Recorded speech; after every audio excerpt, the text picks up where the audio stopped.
Religion and culture. These Dutch first settled were mostly Calvinist Christians. There were also French Calvinists who were fleeing religious persecution from King Louis XVI.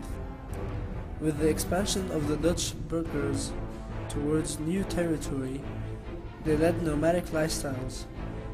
During their journeys, many of them decided to lead their lives by the Bible, making them act as missionaries also.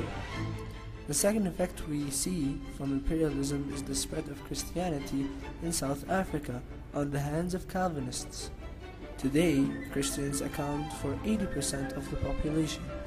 Also, as a result of British rule, South Africans nowadays use English widely. Infrastructure. Like many other colonies, the introduction of imperialism to South Africa meant the introduction of more modern European infrastructure. The building of Cape Colony, or Cape Town, is a prime example of how the Dutch built most of the African infrastructure. Soon, the British also built many settlements such as Port Elizabeth. Segregation was a great effect made by the colonists of South Africa. The Dutch colonists based a lot of their motives on social Darwinism. They believed that their conquest in South Africa was a God-given message. Following the abolition of slavery in 1834, the Dutch Boers felt that God's order of the races has been violated.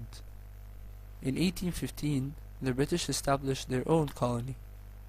The British used 5,000 slaves, 20,000 white colonists, 50,000 Khoisan, and 1,000 free black slaves.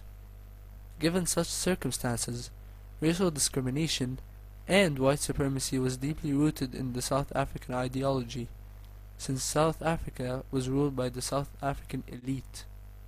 They relied on the same tactics used by the Dutch, since they disliked major social reforms.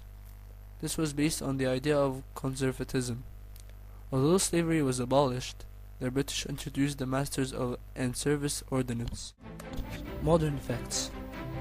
Many modern effects had resulted from European occupation of South Africa. Due to racial discrimination under Europeans, South Africans had to fight for their freedom until 1994, due to oppression under apartheid. However, Nelson Mandela eventually helped South Africans gain their freedom. Secondly, due to advanced European infrastructure, South Africa is significantly more advanced than its African counterparts. Therefore, South Africa is able to host many events such as the World Cup. South Africa still enjoys close ties with Great Britain, as it is a part of the Commonwealth.